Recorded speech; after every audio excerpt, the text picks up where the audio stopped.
तो हम पढ़ेंगे कोहलर का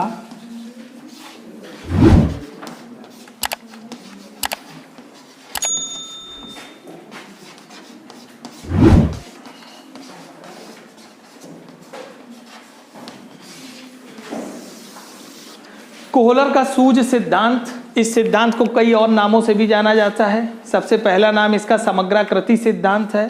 ये गेस्टाल्ट सिद्धांत के भी नाम से जाना जाता है।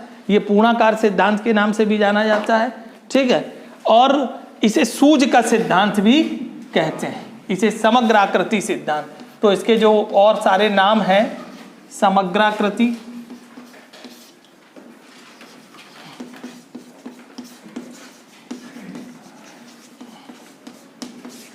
पूर्णाकार सिद्धांत,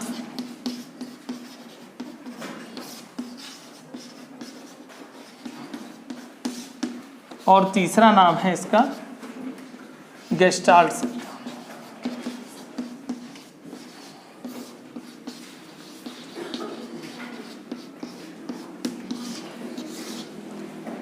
ये तीन नाम, और इसको देने वाले जो थे ये कोहलर थे। और कोहलर ये गेस्टाल्टवाद एक संप्रदाय आया था, ये संज्ञानवादी मनोविज्ञान पर आधारित है। और जब हम लोगों ने अभी थांडाइक पढ़ा था, पेवलोव पढ़ा था, कोहलर, स्किनर पढ़ा था, तो वो सब व्यवहारवादी मनोविज्ञान था, ठीक है, व्यवहारवादी मनोविज्ञान था। और इसके बाद ये जब कोहलर आए तो संज्ञानवादी मनोविज्ञान। संज्ञानवादी मनोविज्ञान क्या है? मनोविज्ञान का वह संप्रदाय जो ये मानता है कि सीखने में सूझ समझ की आवश्यकता होती है।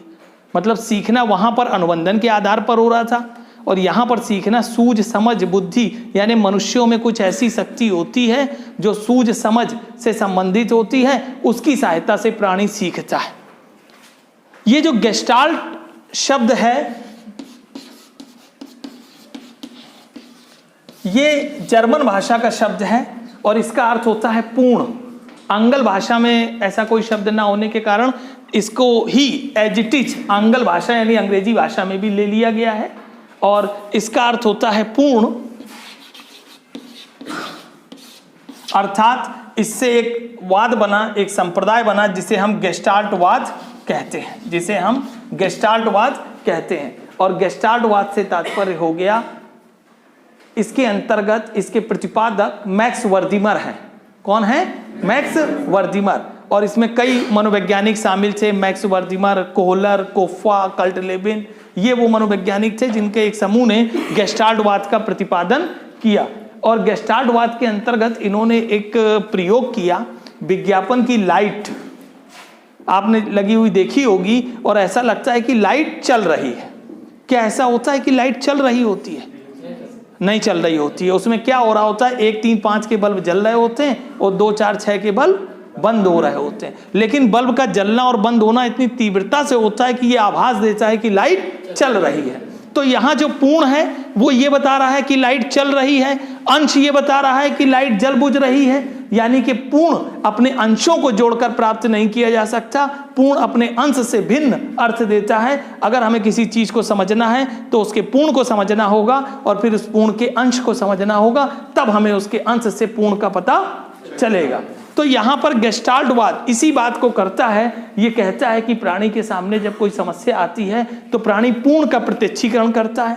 उस पूर्ण के प्रत्यक्षीकरण के द्वारा उस वातावरण में उपस्थित साधनों की सहायता से वो कुछ विचार करता है, सोचता है, और सोचते सोचते अचानक उसको अपनी समस्या का समाधान मिल जाता है।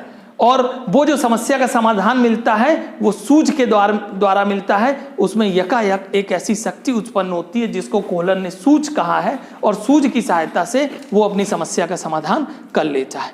कोहलर ने एक प्रयोग चिंपैंजी पर किया था और बनमानुष पर किया था, और जिसका नाम सुल्तान था।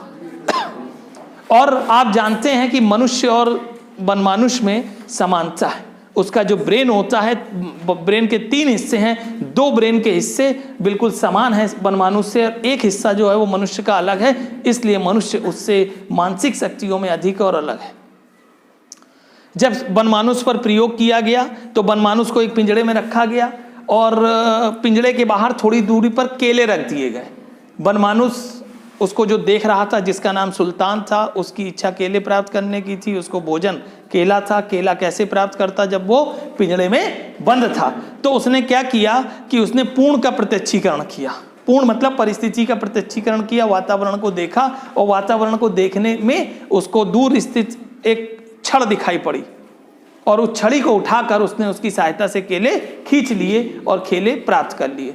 अब थोड़ी दूसरी समस्या की गई, उसके पास में थोड़ी छोटी छड़ी रखी गई और थोड़ी दूर पर बड़ी छड़ी रखी गई और केले रखे गए। यानी छोटी छड़ी को उठा के उसने केले खींचने की कोशिश की तो छोटी छड़ी की सहायता से केले प्राप्त नहीं हुए। फिर उसने पूर्ण का प्रत्यक्षीकरण किया, और पूर्ण के प्रत्यक्षीकरण के द्वारा उसने बड़ी छड़ी को खींचा छोटी छड़ी की सहायता से, और फिर बड़ी छड़ी की सहायता से उसने केले प्राप्त कर लिए।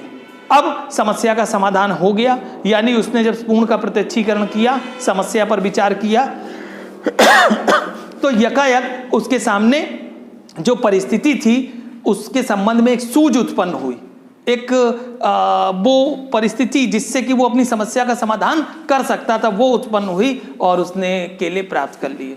अब की बार सुल्तान को एक दूसरे तरह से प्रयोग में रखा गया, उसे एक कमरे में बंद किया गया और कमरे में हुक में केले लटका दिए गए और थोड़ी दूर पर बॉक्स रखे थे, और उसने वहां पर देखे केले को और उसने उछल कर उस केले को प्राप्त करने की कोशिश की, लेकिन प्राप्त नहीं कर पाया। फिर उसने पूर्ण का प्रत्यक्षीकरण किया, उसने सोचा अपनी समस्या का समाधान कैसे करें। अचानक सोचते सोचते उसके मन में एक तरकीब आई, वो कमरे में रखे हुए बॉक्स को उठा लाया, बॉक्स को रखा और उस बॉक्स पे चढ़कर उसने केले प्राप्त कर लिए। जब ये 2-3 बार प्रयोग दोहराया गया, उसने एक बॉक्स के ऊपर दूसरा बॉक्स और तीसरे बॉक्स को चढ़कर केले प्राप्त कर लिए। यानी यहाँ पर भी सुल्तान ने अपनी सूझ की सहायता से अपनी समस्या का समाधान कर लिया।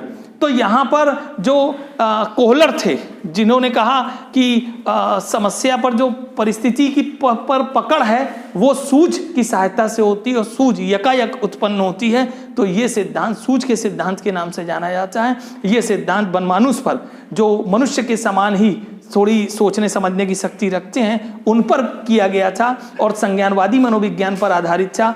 इन्होंने जो उससे पहले के मनोविज्ञान था, व्यवहारवादी मनोविज्ञान था, उसकी बहुत सारी बातों का खंडन किया और अपना ये सूझ का सिद्धांत प्रतिपादित किया। यहां पर एक प्रश्न आता है कि उस व्यवहारवादी सिद्धांत और संज्ञानवादी सिद्धांत में क्या अंतर है। एक आपके सिलेबस में एक पॉइंट भी, एसआर थ्योरी और संज्ञानवादी थ्योरी में अंतर क्या है। तो वो अंतर ये है कि उनके अनुसार सीखना यांत्रिक था, इनके अनुसार सीखना यांत्रिक नहीं है, सीखना प्रत्यक्ष है। सीखना प्रत्यक्ष है मतलब सीखना यकायक होता है। सीखना एक प्रोसेस से नहीं होता है कि एक चीज ये होगी फिर ये होगा फिर ये होगा, ऐसे नहीं होता है, बल्कि सीखना प्राणी के प्रत्यक्षीकरण के द्वारा उस पूर्ण को जब देख रहा होता है, अचानक उसमें सूझ और समझ उत्पन्न होती है और उसकी सहायता से वो अपनी समस्या का समाधान कर लेता है। मनुष्यों में भी सीखना इस तरह से होता है। बहुत बार ऐसा होता है कि हम किसी कार्य को करने में त्रुटि नहीं करते, बिना त्रुटि करे ही 1 या 2 बार में सही सीख लेते हैं। और इन्होंने पूर्ण से अंश की ओर चलकर सीखने पर बल दिया कि प्राणी को पहले पूर्ण का प्रत्यक्षीकरण करना चाहिए, फिर उसका अंश का प्रत्यक्षीकरण करना चाहिए, और पूर्ण से अंश की ओर चलकर वो अपनी समस्या का समाधान कर सकता है, वो सीखना कर सकता है, उसका सीखना हो सकता है। तो इस सिद्धांत की महत्ता इस बात में है कि अभी तक जितने भी सिद्धांत आए थे वो अनुबंधन पर आधारित थे, स्टिमुलस रेस्पॉन्स में बॉन्ड बनने को सीखना मान रहे थे, लेकिन ये जो सिद्धांत था ये सूझ और समझ को महत्व दे रहा था। इनके अनुसार सीखना प्राणी के मस्तिष्क में, प्राणी के तंत्र में सूझ की सहायता से उत्पन्न वो शक्ति थी जिसकी सहायता से वो अपनी समस्या का समाधान कर ले रहा था। यहाँ पर भी जो सीखना हुआ यकायक हुआ, सोचकर हुआ, यानी प्रयत्न और भूल द्वारा नहीं हुआ। लेकिन मनोवैज्ञानिकों ने यह कहा कि वो एक बार जब समस्या का सोचता है और नहीं कर पाता है, फिर दोबारा सोचता है, तो वो प्रयत्न और भूल टेक्निक का ही यूज कर रहा है। लेकिन फिर भी इनका जो सीखना है वो व्यवहारवादियों से अलग है, और इनका जो सीखना है उसमें साधनों की बात है कि वो जो वातावरण है उसमें साधन उपलब्ध हो। लेकिन कोहलर ने अपने सिद्धांत में साधनों की बात पर विशद प्रकाश नहीं डाला है, तो ये इनके सिद्धांत की एक कमी है। लेकिन अगर अब यहाँ प्रश्न उठता है कि शिक्षा में हम इस संज्ञानवादी सिद्धांत का क्या उपयोग कर सकते हैं, तो शिक्षा में हम इसका शैक्षिक निहितार्थ ये है कि हम बच्चों को सिखाते समय पहले पूर्ण का प्रत्यक्षीकरण कराएं। इसीलिए जब पहली क्लास होती है तो पूरे सिलेबस को बताया जाता है फिर उसके अंश अंश पर चलते हैं। ठीक है, ये सिद्धांत सीखने वाले की सूझ और समझ पर आधारित होता है, अर्थात सिखाते समय उसकी सूझ और समझ को विकसित करना चाहिए, उसकी मानसिक शक्तियों का पर ध्यान देना चाहिए और बच्चों की योग्यता और मानसिक क्षमताओं के अनुरूप ही समस्याएं उत्पन्न करनी चाहिए। जो जिस आयु का होता है उसी स्तर पर वो सोच समझ पाता है और उतनी सोच समझ के आधार पर ही समस्याएं उत्पन्न होनी चाहिए। ये सीखना मनुष्य में संज्ञान पर आधारित होता और संज्ञान, समझ और बुद्धि और विवेक, यानी कि ये सीखने को एक नए ढंग से परिभाषित करता है। इसके आधार पर सीखने की सटीक व्याख्या की गई, क्योंकि ये बनमानुष पर प्रयोग था और बनमानुष मनुष्यों जैसी ही बुद्धि रखते हैं। प्राणियों में सर्व बुद्धिमान बनमानुष ही होते हैं।